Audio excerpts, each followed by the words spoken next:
Takpan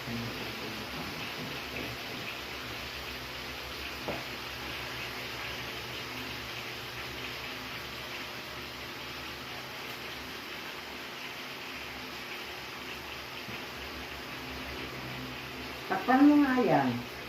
Yung ulam. Atong may manok at ano? Oo, takpan mo. Baka masayos yung tayo ng mga pusong dadating dyan.